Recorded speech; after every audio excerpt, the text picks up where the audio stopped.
Welcome to the Cowboy Up Podcast, where talk is all about the West.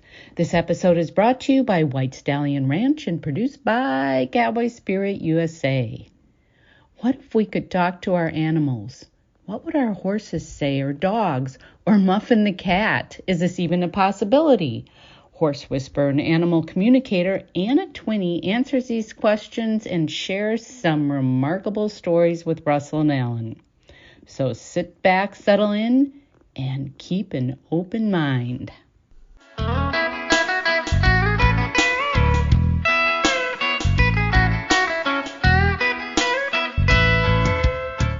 Morning, Alan.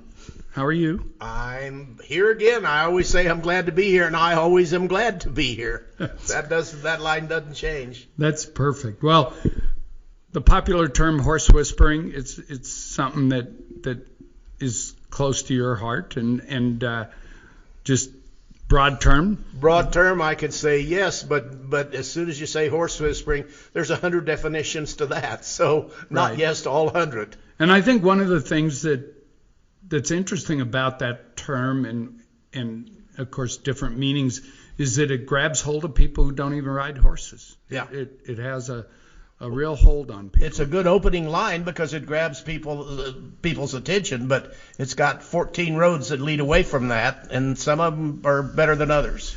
Well, and Monty Roberts was one of the ones that made that term popular. He's one of the guys who was really leading that resurgence, I think, of some old practices, this is my theory only, that got sort of brought back and under a different term, natural horsemanship. And of course, Robert Redford's movie, The Horse Whisperer, some people say it was Monty, other people say it was Buck Brannaman, but it doesn't matter because it was their techniques. And we have a horse whisperer with us today. Anna Twinney worked with Monty Roberts. She worked as a member of his development team and the originator of several of Monty Roberts' courses. I think she was there 6 or more years. And she also went on to found Reach Out to Horses, and she's now in North Carolina. She's an internationally respected natural horsemanship clinician and trainer. She's an animal communicator. We're going to talk a lot about that today. I've seen it in action. She's a Reiki master. She travels the world teaching the art of creating a trust-based partnership between humans, horses, and all companion animals, really. She's conducted clinics, classes, training sessions from Australia to New Zealand, Canada, Europe, even Mongolia, and at White Stallion Ranch. She's here now and right here with us.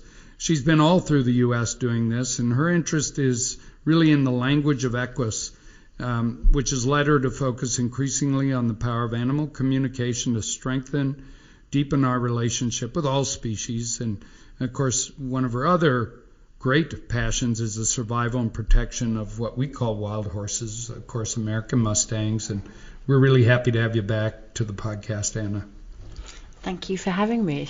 It's lovely to see you guys in person. Well, it's great to have you here, and we could start in 100 different places, but we kind of got to start as to what's your background in terms of what led you to where you are right now. You're an internationally known clinician, and why are you?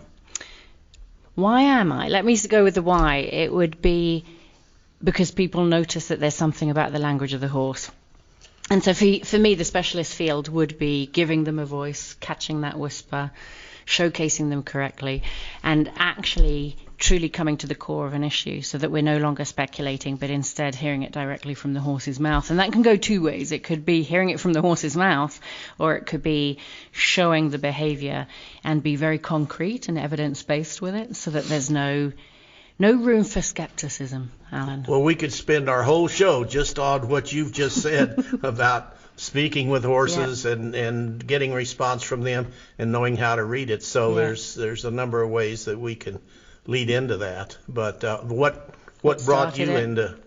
3 paths led to this very moment, and 3 paths were that I was a police officer in the UK, and as part of being a police officer, I was actually child abuse victim trained as well as rape trained. And little did I know little did I know how much it would affect me. In fact, I saw it as failure when it did affect me to take these statements and support these individuals and victims. And it affected me quite significantly. Made you change your occupation? The psychologist did state if you were staying in this career, you probably won't survive. You are too much of an empath, and it's affecting you emotionally. I'd take that as a yes. Yeah. So, for me, it was this thing of I see that as failure and I'm going to push through. And there's only so far you can push through before you break. But that path alone wasn't it. My horse was a Palomino. In those days, it was 1997. The Brits did not like the colour Palomino, and they were... No kidding. No, it was odd. You'd go and compete, and you'd be penalised. She was quite hot. She was a thoroughbred cross. She was hot and she was blonde, and they'd penalise if she made a mistake. So there was the piece of she was difficult, and all the advice I got was you need to spur her, whip her, and get more severe with the bit. And my innate or intuition was no, you don't. She's a free spirit, and I need to get better at what I do, and I don't want to hurt her. You need to read her and not force her to do your work. What were you doing? Yeah. We were show jumping, and she could jump 4 foot from a standstill, and she would get the ribbon. I didn't, because if you said to me, how did you train her? I didn't. I sat on, and my job was to sit there, and she'd do everything, and she loved to compete, but she was strong-willed. So she'd always want to be at the front. She's always wanted to be the fastest. And if you tried to hold her back, she'd do a cat leap. So you get whiplash. And you'd look at that to go, I think I need help. She's a lot of horse, and never came off of her, but she's a lot of horse, and the advice wasn't accurate. Is that piece of I want to understand her more. I don't want to reprimand her for who she is. Did you learn to ride her? Did you learn to get in sync and ride her? I learned to. She lived till she was 36. And she remained a trailblazer her whole life. And I became a better rider because of her, yes. But if I look back, definitely not where I am today. She probably began my path. So she lived to 36. Yeah. But at the time, when I left England, she was about 8 to 10 when I left. But because of her, I went to see Monty. And she could compete, do you know how long? We pulled her out of competition. And she chose a friend of mine to live with, and they moved to France. And she lived in France on 40 acres and had a great life. She was the second reason that led me to Monty's, and the third was a head-on car accident. So when you ask me what brought me here, emotional, mental issues, as well as a head-on car accident and Carrie, all three led to Monty Roberts. And what I did was take a year's sabbatical, and I got the green light from the police force to go and train with Monty to bring life coaching back to the British police force. I was before my time. There was no such thing as equine coaching, and I wanted to teach a better bedside manner to police officers so that victims were no longer numbers. And you made that happen? No, I took the year off, and then I stayed at Monty's, and I gave up my marriage, my horse, my dog, my home, and my career, and felt that my destiny was in California to learn the language of the horse. Wow. That's a big statement. It's the road less traveled. Yeah, for sure. And how do you grade yourself? We can't leave it at that, because that was a pretty big agenda there. Yeah, I would say, honestly, I felt like I was stripped from everything. I was not paid for years there, so I was on a shoestring budget. I lived out of a suitcase, and I had no ways to get back to England because I had no money, and I'd lost my career and my husband, so there was no more safety net. And so what I did was threw myself into horsemanship to go, okay, you are as transparent as you're ever going to be, and you have nothing, so you're going to throw yourself into learning the horse's language, and that's what you're going to do. You're going to be a voice for the voiceless. Give me a starting list or a starting place. I could understand what you're saying. Yeah. I wouldn't know where to put my feet down and start on that, so give me the starting point. Yeah. So right place, right time. I do think it's serendipitous with the universe. And while that was not common for me to know at that point in time, I think the path has been laid out. And so therefore, Monty had just been recognised by the Queen of England with his book, The Man Who Listens to Horses. She endorsed it. She opened the road for him. And with that, he came back to the Monty Roberts International Learning Centre and he said, we're opening a school. It was October, and you have 3 months to open it with a few other people. So Crawford Hall was a quadriplegic at those days. He's passed. He became my father figure. He, in his wheelchair, walked me down the aisle when I married Vin. And he's a horseman. He's a horse at heart from the wheelchair. And Crawford was the dean of students and the farm manager for 28 years. And we teamed, and we created, or were instrumental in creating the Monty Roberts International Learning Centre. How many horses at a time would you work with in the school? It varied, because Monty was best known as a racehorse trainer. So Flagazat Farm, when you drive up the road there, used to have a breeding facility on the right, and then it was the training on the left. So in fact, we could integrate the racehorses into the school. It was one of my ideas moving forward to team up with rescues, because I felt like we can give students a placebo effect, because that horse's language is predictable. So if you put them in a round pen, they're going to go through motions, and they're going to have the dialogue ready to go if you ask them to move. And I always felt like that's not really genuine, because that horse is just giving you that's an automatic reaction. Yeah. And so I said, let's team with the rescues, bring in the rescues, help them have a second chance, and the students get the real deal. So I ended up doing that and bringing in some Premarins and Mustangs and all these different horses to go, you know what, we can support them in giving them the transformation that they need into this life and prepare them for a second chance with students. Could you show their progress to somebody that was an outsider? Could you say, this is where we started? And this is where we started. This is where we've progressed to? Absolutely. And Monty was best known for body language. So in those days, you're being catapulted into body language. And body language means two, right? So it would mean the horse's body language, understanding herd dynamics and body language. But more or equally as important, our body language. And that is what really interested me, to say, you know what, this isn't about chasing a horse around a round pen. This is about understanding that you can influence a horse's footfall with your eyes. So you can block a horse, stop a horse, draw a horse, slow a horse down, see their intention, all with your eyes. And so for me, that's where the horse whispering came in, was we're not looking for the shout, we're looking to catch the whisper in the eye. So let's get proficient with that. So yeah, you'd always see the change. So Premarin, did you call them? They're PMU. Yes, that's it. Some people wouldn't, we should define those are the horses that were involved in the production of estrogen in particularly Canada, I think is where they were, and then the estrogen lost demand, and then a bunch of horses lost their job. Yeah, I can tell you that. Was so filling urine bags, basically, right? 1997, 50,000 Premarins were on the P line in the United States. And it's hormone replacement therapy. P-line is where it's gathered. Urine. Yeah, so they would collect. Well, just for for our listeners. Yes, I'm with you. They're on a stool. They're in a stool, in the old-fashioned stools where they can't move, and they have a collection bag, and they're nearly all draft horses because you need more pee. And it's hormone replacement therapy, which means women in the change would get Premarin cream or tablets, still available today. Well, then what happened is the women started suing Pfizer and YS because they know it causes blood clots and cancer.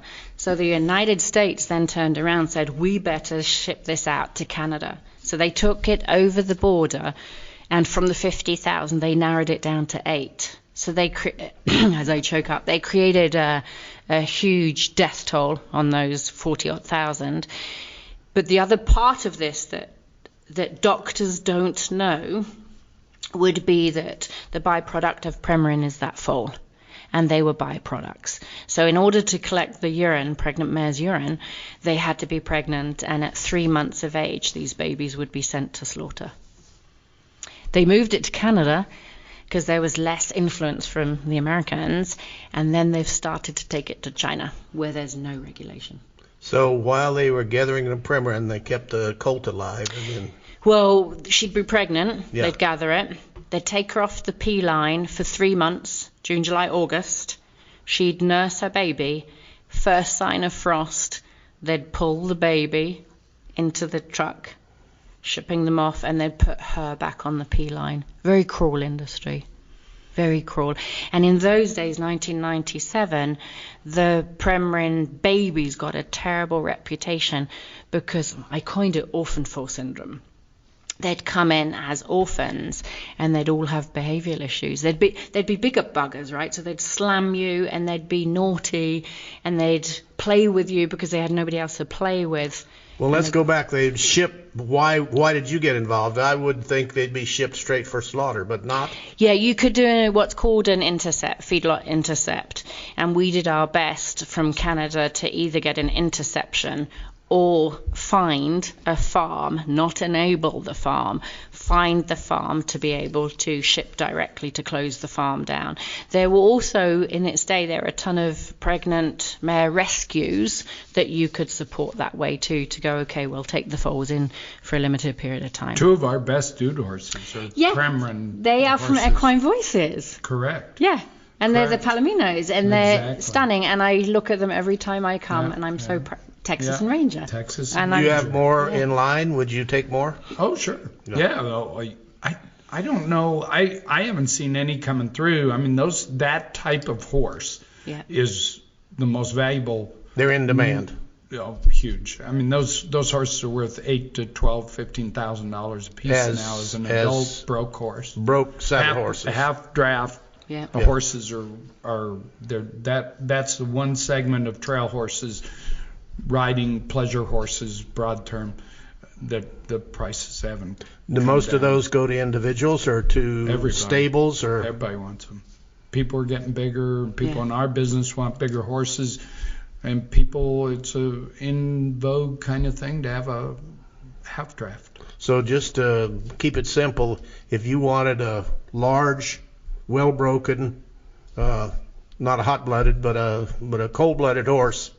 You would go to that pool and expect to pay $10,000 or $15,000 to get one. Well, if in today's market, you get one for 6 or 8, you'd think you made a deal. Yeah, a little bit more seasoned, right? They come in at 3 months of age a lot of the time, and then they're cheaper. And then you'd need to be able to train them. They're usually. They're highly intelligent, and people don't think they are. So any horse that becomes a problem, people think they're not intelligent. In fact, they may be more. The Native Americans who were culling from the Warm Springs, I've worked with them for 8 years. They culled all the multi-swirled horses. Oh, that's interesting. Swirls. And they turned around and said these are the less intelligent, when in fact they were the more intelligent with the multi-swirl. Well, we got to come back to swirls. I haven't talked about that in ages, but we got to take a break.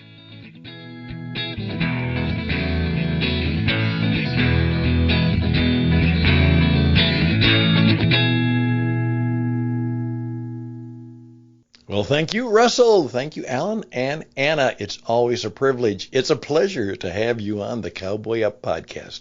Again, we learn more here by accident than most places by design. I'm Stan Houston. I'm one of the co-founders of the Cowboy Up podcast and one of the persons who put together, along with a group of other like-minded cowboy lovers, the program called Cowboy Spirit USA Network. The Cowboy Spirit USA Network. And we're the ones who kind of do the distribution and promotion of this fine program. Now, let me tell you what we want to do. I'm working together. You've heard of Stuart from True West Magazine. Well, we're kind of in the business of helping podcasters and publishers, musicians, authors, any of you who are one of those creative types. You're a creator. You sing, you dance, you perform, you write, you do radio, you do video, you're a creator. We're trying to put together a group of people so that we can further not only our own work, but of course the good things that we talk about, the cowboy spirit. We say with a smile, we're trying to help preserve Western civilization by producing more stories about the Western tradition. Hey, maybe that's something you'd like to get involved in. You're a creator, you're a thought maker, you're a person who puts on a show, writes a book, produces programs. Maybe you'd like to be a part of what we're trying to do to make it better for all of us and better for our audience, indeed better for the world. So why don't you reach out to me at stanhouston@gmail.com, stanhouston@gmail.com, and we'll talk about you becoming part of the network. In fact, we'll probably even maybe have you on one of our radio programs. Again, stanhouston@gmail.com. Now back to the program. Now we got to hear about squirrels. Right Swirls, now. yeah. I used to talk about Kristen True, my brother's wife, had a horse with 5 swirls on her forehead, and I used to talk about it because she is a crazy mare. Wow. And swirls. They weren't 5 different colors, but 5 different markings of swirls. Anna will define them for us. It's been really cool to look at somebody's forehead. And the industry I'm in, the horse industry that I'm in with horse whispering, means that I am the 2nd, 3rd, 4th, 5th, up to 7th that people call upon. I'm not the first choice, I'm the 7th. When that horse has put people in hospital, then they call me. They go to their trainers first, right? And so in order to know what I'm dealing with, I've learned to read their faces, to go, okay, if I can look at these details, I'll know if they mean to harm me from the onset. And I'll know if they're slow learners, fast learners, which side they better learn on. And so it's over 30 years in the making that I've studied it, and it's kept me alive. So that's I was just going to ask a question about that. Would you go to corral with a horse you've never seen before that's got somewhat of a reputation of hurting somebody? I'll read the face. You'll read the face, and how do you do that? And how do you react then? And there's a lot of things. So one of the things that for me important would be if they're high ranking. That sounds strange, but if they've got that profile and then a little bit at the bottom, they're dominant. So that's significant for me. On the front of the face. Yeah, so it goes straight. You're talking about the profile of their forehead. Yeah. So straight at the top, and then there's a bit, not just in front of the muzzle, will come up. They're higher ranking. And so now you've got dominance. Higher ranking, harder to deal with. More to respect. Okay. Yeah, All to right. look at, go, I'd have to respect you and honor you for the position you hold, because you're going to make me respect you if I don't. And you literally can read that by the shape of the profile of their face. Yeah. Okay. And then you would be looking, here's one for you. I do look at the eyes and an almond eye, so a little bit almond eye. Almond shape, not color. No, almond-shaped eye. I've not found that they will come away from being challenged and challenging. I would caution somebody with an almond-shaped eye on the horse.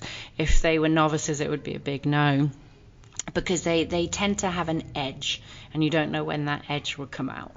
And the opposite of almond shaped is just round. Nice, big, round, soft eye. Round, okay. Just so the listeners can, you can talk about almond, but if you don't know what the alternatives are. Nice, big, soft eye, because the whispers in the eye, I'm going to have a T-shirt one day, and it's going to say the whispers not in the horse's arse.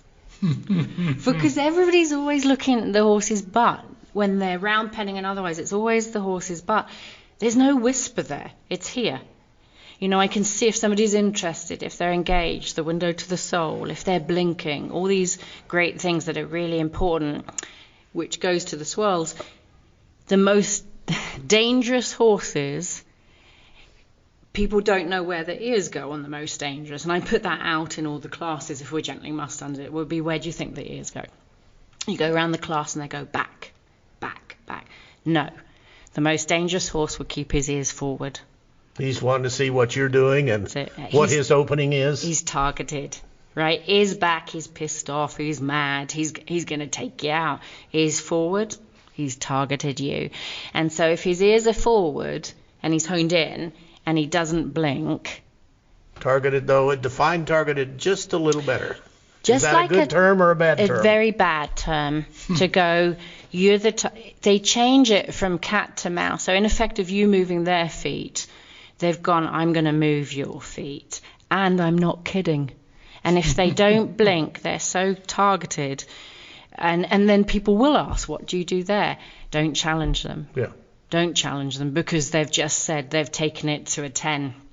Nowhere else to go. So the key truly is drop the eyes, go a tad passive, never turn your back on them, come out sideways, rethink what you're doing, because they're so damaged that they felt that they've had to go from flight into fight.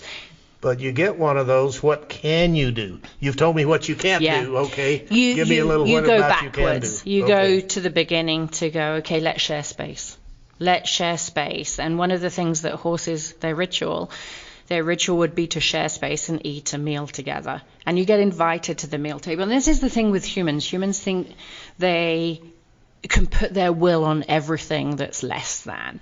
And instead of putting your will on of, I'm going to share space with you with a meal and you have to come and get it, share space. Here's your food.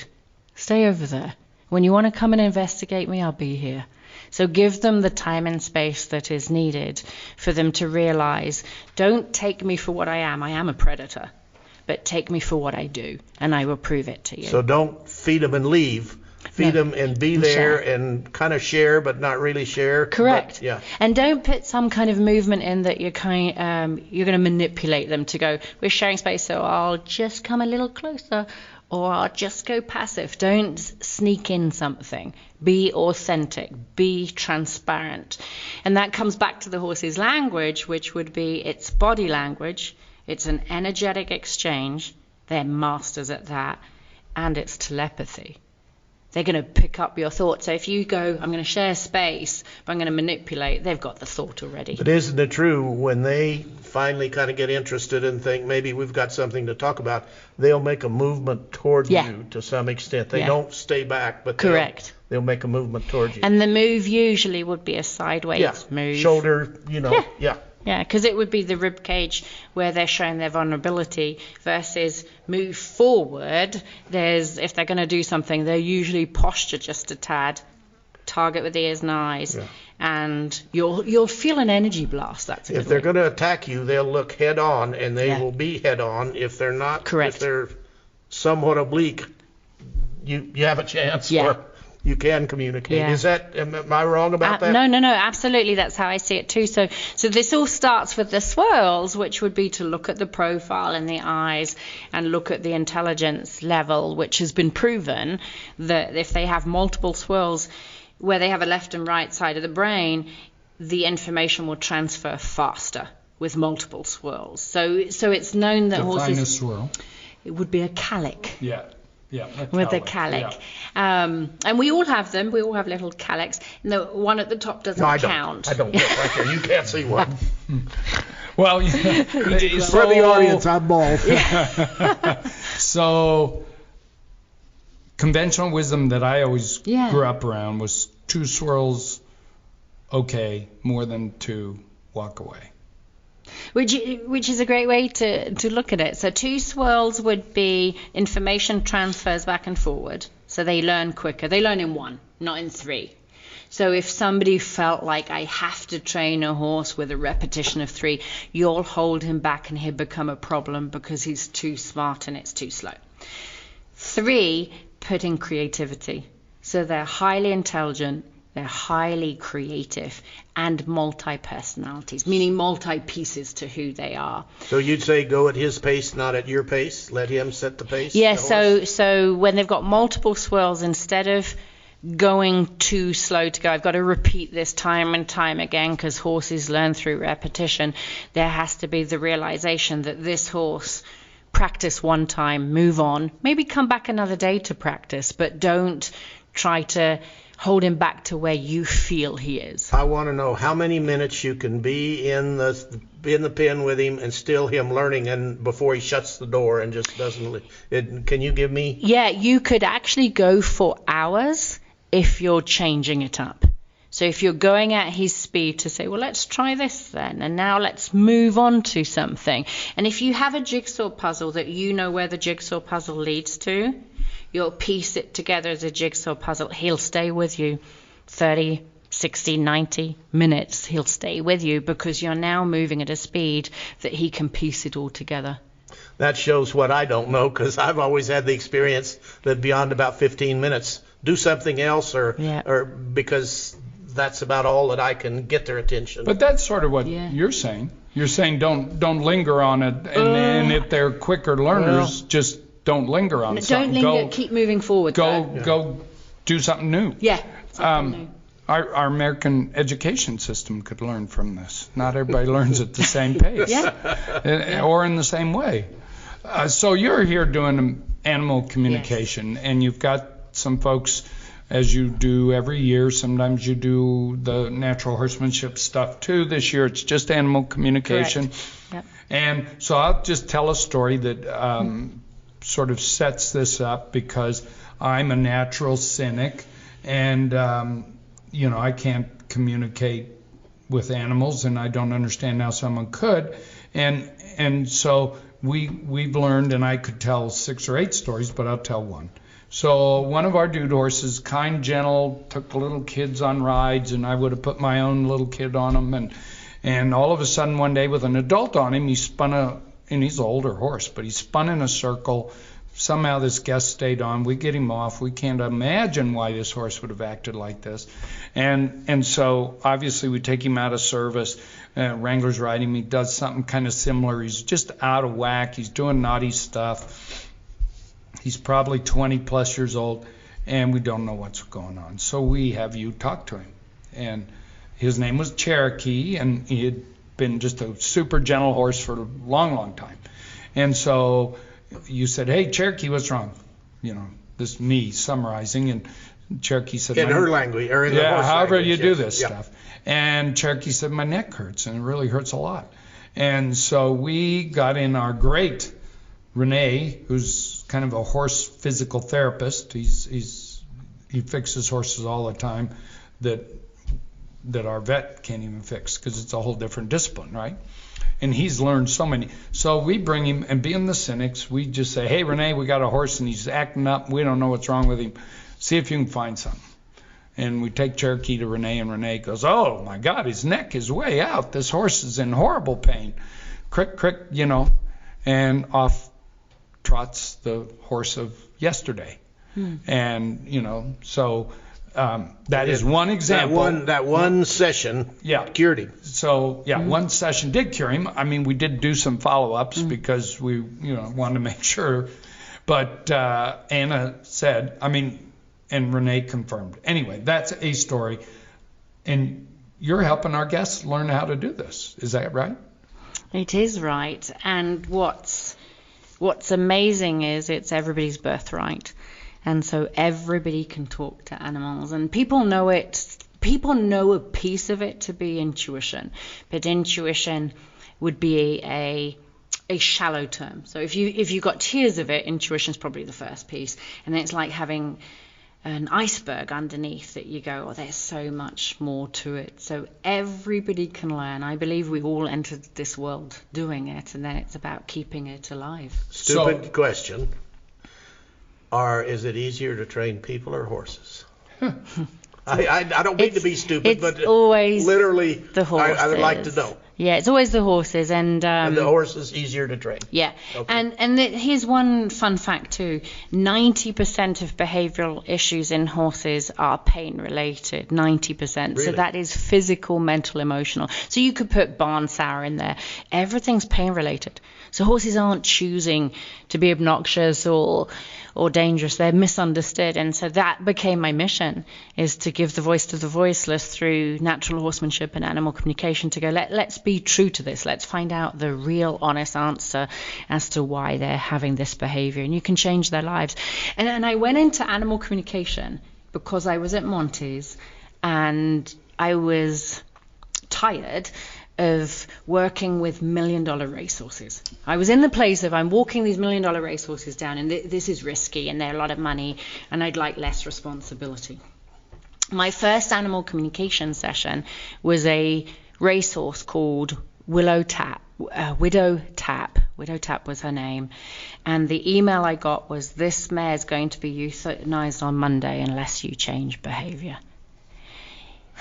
No pressure there. And that was the thing. And so when people think it's about finding out do they like the color of their blanket, no, the majority of what I pull in would be animals on death row that are misunderstood. And the same for her. So in my day, if this is a paragraph like a few inches, in those days I could only write this much, and that's how deep my conversation would go. Now I'll hold that conversation for hours with that animal if they're willing to. So it's expanded. But it was enough for them to write back to say the syndicate was so surprised with what you said, we're turning her out for a year. Her life has been saved. And is that a widow tap? Or, yeah. Oh, it and is. That is 23 years ago. And that placed the marker as to everything I've done since, to go, you know what, there's more responsibility, not less, doing this. So when you went into this widow tap scenario with death one day away, had you already communicated with horses, or this was just you had the gun pointed at Widow Tap's head and you had to find a way? Yeah, this was I'm going. Serious question. It was. I'm going public now. I thought, I'm ready. I'm ready to go. Because you were public. already doing it. Yeah. You felt like I'm communicating. You never had been under the gun before like that. It was small scale. It first started at Monty's. I walked past. I remember the stall. These are things you remember, like you did that Cherokee session. I walked past stall number 19. And I saw the colours of that racehorse and that racehorse racing. But I couldn't really tell anybody they've just communicated with me, they're racing. So I said, is this the colours that she races with? And they confirmed it. So I got little snippets here and there. And then at some point I went, I'm all in. I'll go out there as a communicator. And that was the first session. So you've worked 1,600 Mustangs. Yeah, I have. Meaning gentle, trained, fixed. Because part of your thing is you're the seventh stop with the problem horse, right? 10,000 horses in general. Yeah. Gentle, fixed. Yeah, liberty trained, work. So I do gentling. Exactly. 10,000 horses. Horse whispering. Yeah. Yeah.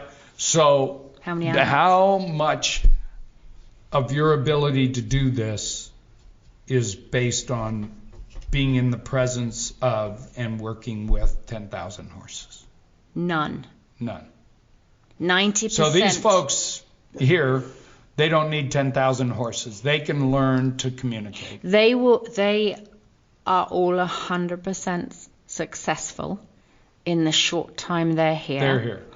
With the minimal amount of language. And then what you've got to realize is when you do animal communication, you've got different hats. And so one would be a minister for when that animal's ready to transition, your minister. One is mediumship. You talk to the dead animals, mediumship.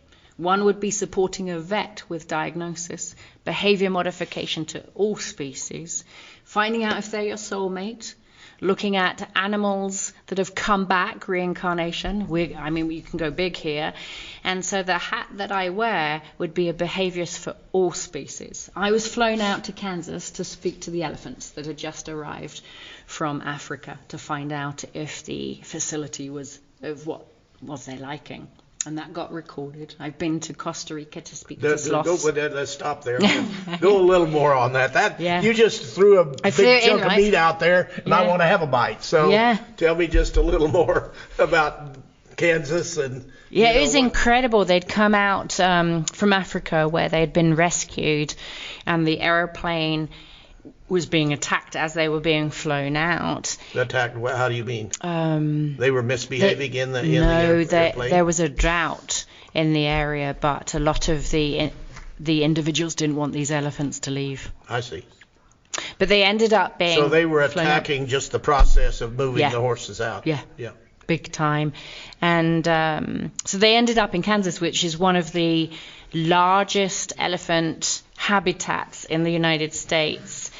And of course they're proud. And actually they were all scientists there, so they weren't very open-minded as they were listening to the evidence there. But it was really incredible to speak to these elephants, to say, how do you feel? Have you settled in? What's missing? How what can we many in change? the audience when you went to talk to these new elephants? And A dozen.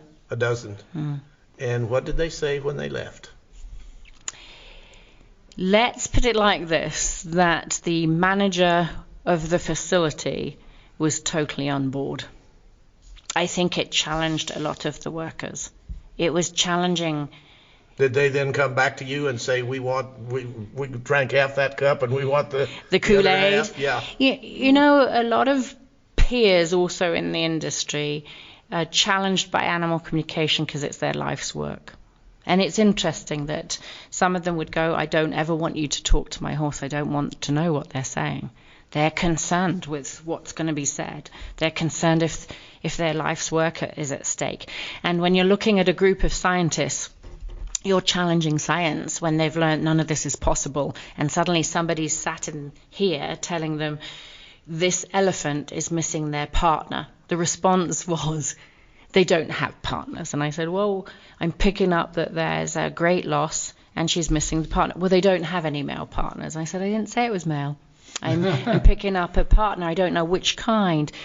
And so the manager of the facility said, she's just lost her partner.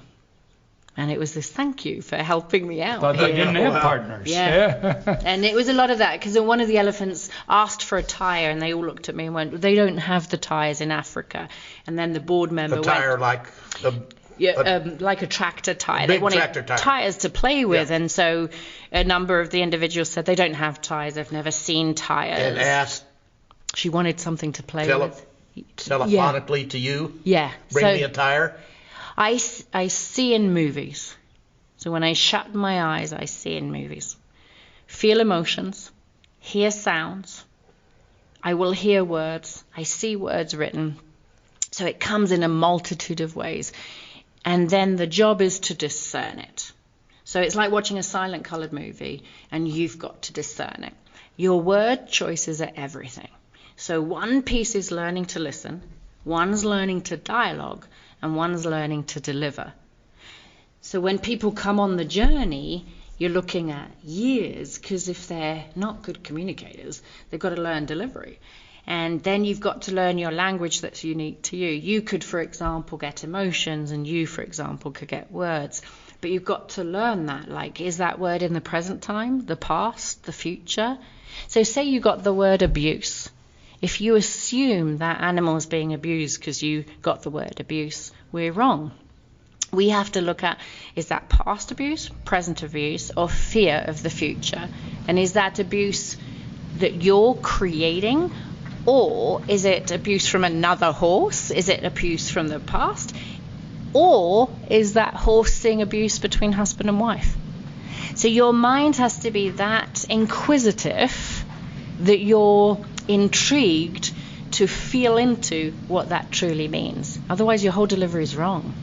You know, so there's a lot to it in many ways, and in other ways it's about feeling into things. And so seeing a tire would be feeling into it to say she'd love something to play with.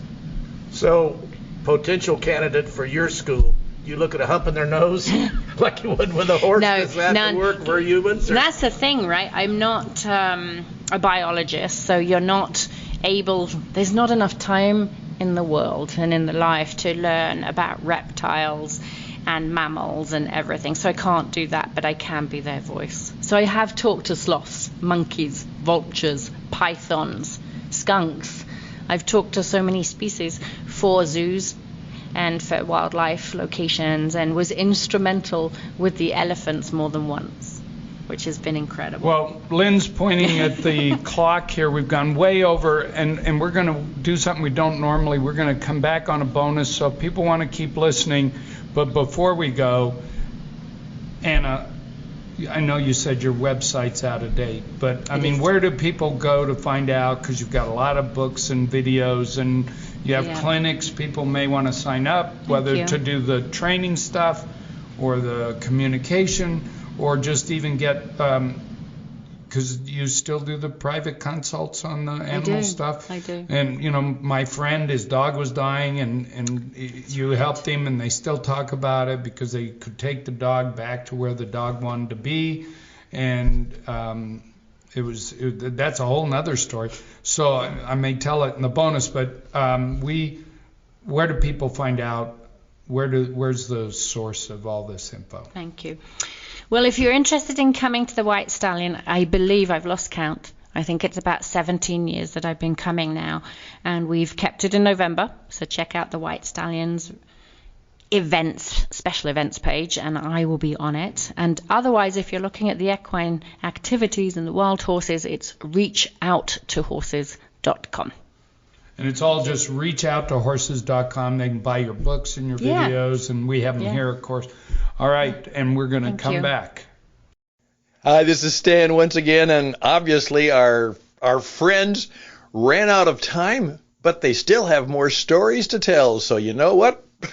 We're going to do a little bonus ending, and so let's go right back to more stories with Anna and Russell and Alan in that great horse whispering and cowboy story tradition. Zoom we go!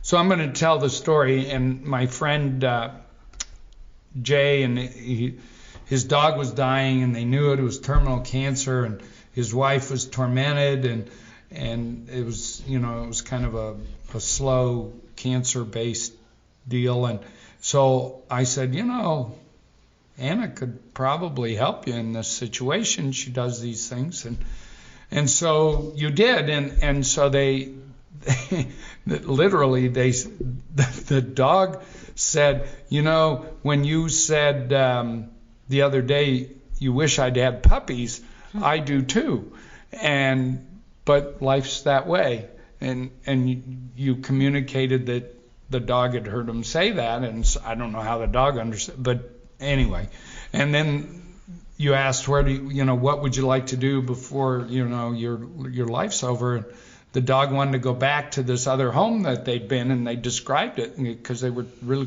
okay, I got it. It's the old home. So they were able to take the dog back. It eased their pain. They felt much better, and also just the way the dog was able to accept, the end was coming, and the dog was aware of that. And so that's another one of the many stories we have about you helping folks out. My question is, because I'm just kind of a shallow skeptic and shallow thinking skeptic. I'm trying to understand how this communication occurs. You speak English, and so you get these words. If somebody else was French, how does that? That sounds like a very shallow question, but I got to ask it. How does this communication actually occur? It's an awesome question. So it's a universal language is the best way to answer it. And I've been in Denmark where I've had a Danish translator with the client and the horse, and I'll speak English, she'll translate to the client. And I've also been in Colorado with the client in Dubai and the horse in South Africa. And it's got no limits. And so this is a limitless language across the world and even to the other side. And then with that, because it's a language of love, so instead of being in your head, everybody's in their head and you're following your thoughts and your mind is so fast and it's like a Google download. And if you give you a word like a stallion, you'll instantly have a vision or a thought, a feeling of that stud. Well, that's your download, right? So then we have to discern and decipher between word association. If you said stallion and you get a black stallion, you have to discern from memory. What is your memory? What's a preconceived idea? What is imagination and what is animal communication?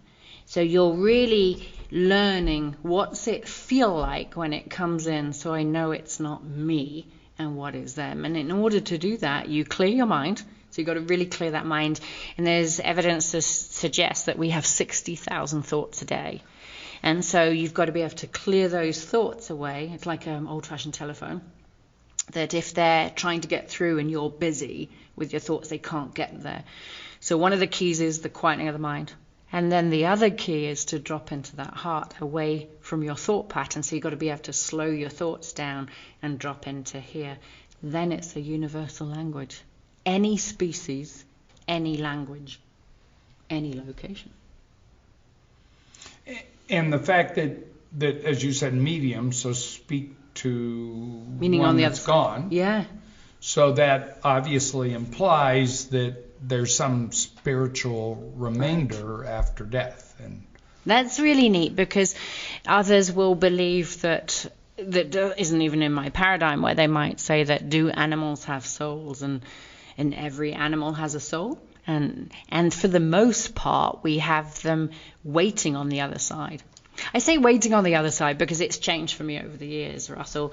And in my day, I could see, when I shut my eyes, I could see an animal stepping forward, and that's how I'd see it. That was one way to recognize, oh, they're on the other side.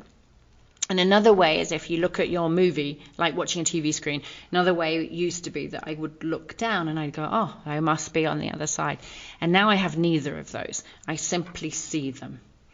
And I simply feel them like they're here too. You could challenge me, you could test me on, are they here the other side? I wouldn't know. It feels the same nowadays. But what we have discovered is that... let me ask, because I'm not sure I'm clear what... You're saying that whether they're living now or gone, you can't tell. I probably wouldn't be able to tell. If you gave me a dog's name and I brought them through, I would probably see things that were happening in the past, and I'd be telling them like they were happening today. I wouldn't be able to tell that they're on the other side. It'd be difficult. The communication that occurs between you and the animal is the same. Yeah. So I understood. Is there a marker that you can tell that they're on the other side? I mean, this is the same thing you're just talking about. Yeah, so if you turned around and actually told me and said, could you connect with such and such on the other side, there's a good chance that the marker would be, for example, they may share something about the current time in your life that you go, that's interesting, they're looking down. They're looking down at you because they've said, I see you've got the picture on the wall. You've created a painting out of me on the wall. And you go, wow, that painting wasn't there when he was alive. So there will be markers like that I couldn't tell that you'd made the painting. If it was there before or not, I wouldn't know. But there, let us know. And you'll go, yeah, he's watching. Huh. It's really, really special. Really special. Do you get a hangover? Hangover's the wrong That's thing. A great one. Are you emotionally drained? Depends. Yeah, if you look at the top, if I'm holding space for scientists and then having to do it, I'll be emotionally drained because there's a lot of negative energy coming my way. If that horse is on death row and what evidence I come up with will save their life, that's emotionally draining. And there was one the other day, not that long ago, 4-year-old warm blood. And the call was similar to the other one that said he's going to be euthanized next week unless you fix it. And it seems to be a common thing. And then she's on the phone, he's there, and he's put some bucks in. And bucking, he's bucked. Oh. And one of the really important things is 5 WHs. When did it happen? Where did it happen? Why did it happen? Who was there? And if you can get these in place, it places the incident. So if I can ask him, can you show me that buck? And then I can place it. It was in the arena. There were big trees here. And when he showed the buck, I'm thinking, there's no way I could sit that. He catapults. And so when you're describing it to go, well, actually, it looked pre-planned. He just put a few bucks in on the straight. And the way he bucked, you couldn't have sat it. Now the human can place it. The person go there, that's the buck. As a communicator, I could ask him what causes the buck. As a horse whisperer, I can delve in deep and I can look at what's your lifestyle. Do you get turnout? What do you get fed? Does your saddle fit? Are your teeth floated? Do you have any pain? And go through the whole gamut. And when you go through that gamut, you can go, I see he has an English saddle. It fits like a glove. Okay, he gets about 4 to 5 hours turnout, so it's not that. Yeah, he looks a little bit fresh, but he's okay. Oh, you're a professional rider. So we pinpoint all of this to then go, what's the cause then? His explanation was, if they lunge me prior, I don't buck. He's cold-backed. So the answer was for her, why don't you lunge him? You know he doesn't buck. when you just put a little bit of warming up. And she said, yeah, that's right. I said, well, we don't have a problem. We don't have to kill him then, do we? If we know we can warm him up and go with this procedure. He's alive today. I went to dinner with her a few months ago. Simple as that, huh? Right. And yet debilitating if you don't know, because he's bloody dangerous, right? If he catapults, I don't believe a 4-year-old should be euthanized. But if you look at that to go, yeah, they're worried, they're concerned, they're at risk. They see what he's capable as an athlete. They don't know where to turn and what to do. And he showed everything. He even showed the groundwork wasn't sufficient. He needed more experience, and if they held him in when he wanted to go, he didn't understand that. So they can tell you your training style and where they need to lead. There's nothing they can't tell you if they know. That's really your key to all of it. If it's like you, if you know what you're doing right and wrong, you'll probably say. But if you don't know, you need somebody to help you to get it out of you. And it's not like they want to hide things. They don't. Horses can be a little different because no hoof, no horse, or if they reveal something, it could mean that they get passed along to another home. So they're a little bit different than dogs. But at the same time, they're going to share if they know it inside. And I did an incredible session today, just so you know. And the punchline, there's a punchline to it, because you've got to be curious. And I like to look for evidence. And so one of my questions once we got it down was, do we think it's lungs or do we think it's nose where the blood is coming from? And her answer was, the blood is bright red, not dark. And I remember I delivered it and I said, I don't know what this means, but she's telling you the blood is bright red. And she said, I know exactly what that means. So she said, could you check in with the lungs? I'm not feeling anything in the lungs. I feel like it's up here. And I kept on asking, you sure it's not in your lungs? No, up here. And she continued to respond with, I need a year. I need another 9 months to settle. And it's here. And we asked, is there pain? And she came back with, well, actually, I clear my nose. You know how the horses snort? She goes, there's no pain. I just tried to clear it out. This is all the evidence that I don't know. You're talking about the horse here? Yeah. Yeah. Oh, and none of it meant anything to me, right? But when I've got the guardian sat there who goes, that helps me. I now know this, either lungs or nose. It helps me to know she's not in pain. It helps me to know I think it's dryness, because she was showing, I think it's, I didn't put the word sinus to it, just said here. But that can help her for her whole future. Her whole future could be dependent on her answers, and she could answer every single question posed to her with symptoms, and then I pass it along, and it will make the change, right? Interesting. So it's really interesting. This is the Black Betty horse. Oh, yeah. No kidding. Yeah. Wow. Yeah. Well, this is a bunch of fun to go from theoretical to individual horses, and I know we did, didn't right we? Here. Yeah. We did, yeah. And so if that's successful in broadcasting, it should be, because we started here and worked our way down to here and now today. Here and now today. In this place. Well, and people must try and trick you all the time. So Gree, who works here, is probably a fellow cynic with me. And so, but still willing to, she wanted to know. So she said, Anna, would you talk to my barrel horse and see if he likes my saddle? Well, what Gree didn't tell Anna, which didn't matter, of course, as it worked out, was she has 2 saddles, and she was actually asking, which saddle do you like better? But she didn't want to ask the question because she wanted to see if Anna knew what she was doing. So Anna says, hey, Coop, how do you like the saddle? And he goes, well, which one? And Gree goes, okay, you got me.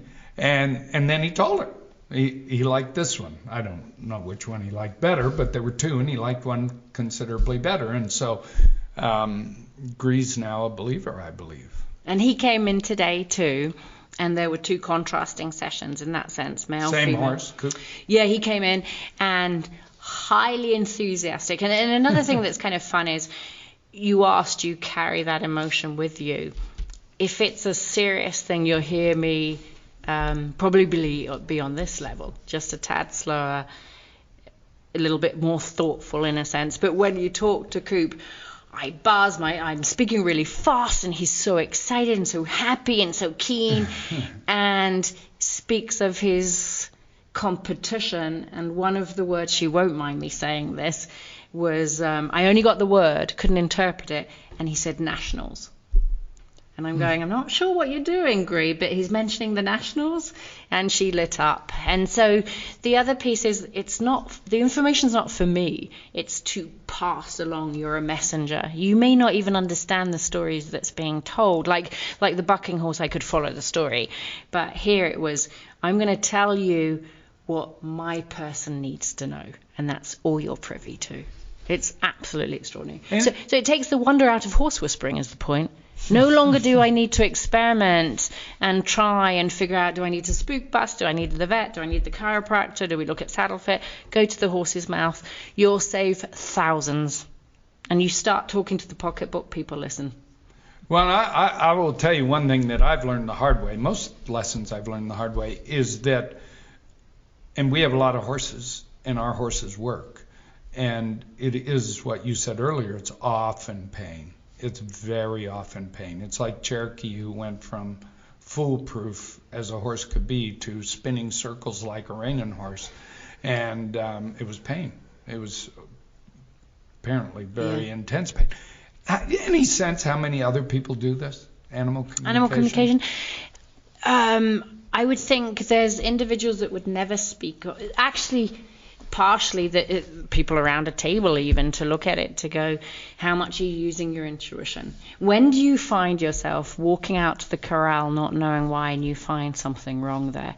That's a form of animal communication. You've been called to get there. When do you know intuitively not to get on a horse? That's a form of animal communication. And so therefore people are venturing down the path quite a bit, but not necessarily putting words to it. However, it is a language that takes years to master. You were asking that too. It's years, because we're working these different hats. And you've got to know a little bit about mediumship or behavior modification, and you've definitely got to learn how to deliver things. You can't just spew it up. And then there's things nobody knows. I'll leave you with this snippet, that animals can take on disease from a human. Wow. And people will look at it to go, why did my 3 dogs die of a heart attack when I no longer have a heart issue? What happened? And you go, your dog took it away from you. They can take that on. Now you're getting into esoteric stuff that you don't come with that knowledge. You learn that knowledge. You learn it when you've spoken to a lot of dogs that go, I will take on this disease for pure love, unconditional love. And we get into aspects that are unheard of. And what stands in people's way would be belief patterns.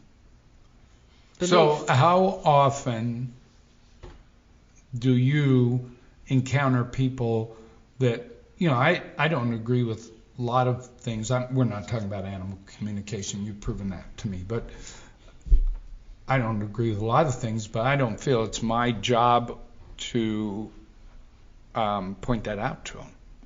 How often do people feel like it's their job to tell you you're crazy? You can't talk to animals. I guess they feel it would be important to say it's a belief, and my beliefs differ, and it would be the piece of, when does a belief become truth then? Because when I've spoken to 10,000 animals, it's not a belief anymore, right? It's no longer a belief. And that would be my piece to look at, when they would belittle it, to go, okay, little girl, you're down there, what I know is this. Yeah, but you don't know. You don't know what I know. And I've proven it so many times now that give me the space to show you. I don't need to prove it to anyone anymore, but give me the space to give them a voice, and then they will show you that they can do this. And here's the thing. There's a lot of charlatans out there. There's a lot of wannabes out there in any industry. But you go evidence-based, you tell people things that only they know, you'll change minds. And so therefore you go specific, and that's what this animal communication for me is about. If I'm going to be a voice for the voiceless, I better be bloody good at what I do. And just to finish up, you if somebody has a sick dog or a horse that they're trying to figure out what to do about, maybe it's pain, maybe it's behavioral, maybe they just need lunged. Yeah. Maybe they need a year off, like Widow Tap. Yeah. You can help people, and you can do it remotely. Yes. They could be in California, you could be in North Carolina, and they can go to your website and say, hey, I got this dog or this horse, and I want to, maybe it's curiosity. They want to know. They have to be a little bit patient, because nowadays I might have a 3 to 6 month waiting list. No, I know and that kind of puts your finger on the pulse a bit when my brother-in-law said to me, you can make a living out of this. And I'm looking at him going, in a questioning 6 manner. months in. Yeah, and in a sarcastic, rude manner, to go, people would pay you for this? And it was this thing of actually they'd pay me and wait 6 months for what I do because it's so fully booked. And so, yeah, that I think is proof in the pudding too, to say there's a price tag. I've also had a lot of other people who say you should give it away, it's a gift. But it's a gift to be a surgeon. It's a gift to be a singer. It's a gift to talk to animals. And so, yeah, there's a price tag to it nowadays. But, yeah, they can connect, and absolutely. So I keep on thinking it's my final piece. But if I can sit on the couch in North Carolina and load a horse that doesn't load in Denmark, it keeps the bar high for me to constantly look at my horsemanship to go, you need to go softer. You need to go kinder. If you can load a horse thousands of miles away, why work versus rest, discomfort versus comfort no longer has a place. Dominance, horsemanship no longer has a place. They are so refined with their language. I'm on pursuit of the true horse's language, which means let's look them in the eye and try another way. That's pretty powerful. And on that, we should say reach out to horses.com. Anna Twinney, reach out to horses.com, and look for an upcoming podcast in the future where we talk to Anna about the tough plight of Mustangs and what can be done. Yeah, we kind of started that direction and then got, sidetracked or I don't know what. We didn't continue, but I have great interest in that specific thing, the wild horses and, I look and forward their to flight. it. So, yeah, we need another go on that. I'd love to. Thank you. And this is Stan Houston once again. I shared a story that just came out this last week, and I'd encourage you to try and look it up. It's from an organization called the Epic Times, and they're an internet magazine distributor and group. Epic, E-P-O-C-H, Epic Times. And there was a wonderful story about the 2-year-old horse whisperer. It's a charming and delightful story. You kind of search it. The story of the 2-year-old horse whisperer on the Epic Times. Delightful, lots of pictures, but you know what? When you think about it, could there even be a better thing for a young child to, even at a very young age, learn to love horses and do something about the animals that, in effect, make life very, very good for all of us? Well, that means you need to start taking your children to a ranch experience. Maybe you do that as many of the families that come to White Stallion do it every year. They do other things, of course, but they come to the ranch to have a Western, traditional cowboy experience, and of course some very pleasant and nice amenities, more than the old cowboys perhaps would ever dream of. So why don't you do that? Make plans right now. The winter season is beginning, so that means a lot of people are making their way to the sun-drenched Western ways, so why don't you do that? Just reach out to the people at White Stallion, Russell and his fine crew of people, whitestallion.com, whitestallion.com, and let's get your little boys and girls, let's get your children into the saddle and enjoy being cowboys and cowgirls and growing up the cowboy way. You know, Alan, I joke that I'm an experience-based cynic, and I am. It's not a joke, it's real. And one of the, unfortunately, fairly rare pleasures that I have in my cynicism is when I'm wrong. And it's fun when your cynicism proves to be wrong. And Anna's really one of those examples, and that's fun to have happen. Well, it's great for me to have a partner that just said what you've just said. All right, friends, that's a wrap from the ranch. A shout out to Stan Houston and his production company. Got a pet story, a pet photo? Send it over and we'll share it on Instagram and Facebook. And be sure to join us next week when rancher, cowgirl, mother, wife, and humorist Jolyn Young joins us to talk about family life and her new book, Never Burn Your Moving Boxes. A reminder that it's good to laugh at life sometimes. Until we meet again, I'm Lynn Weezy Sneed, reminding you to sit tall and ride safe.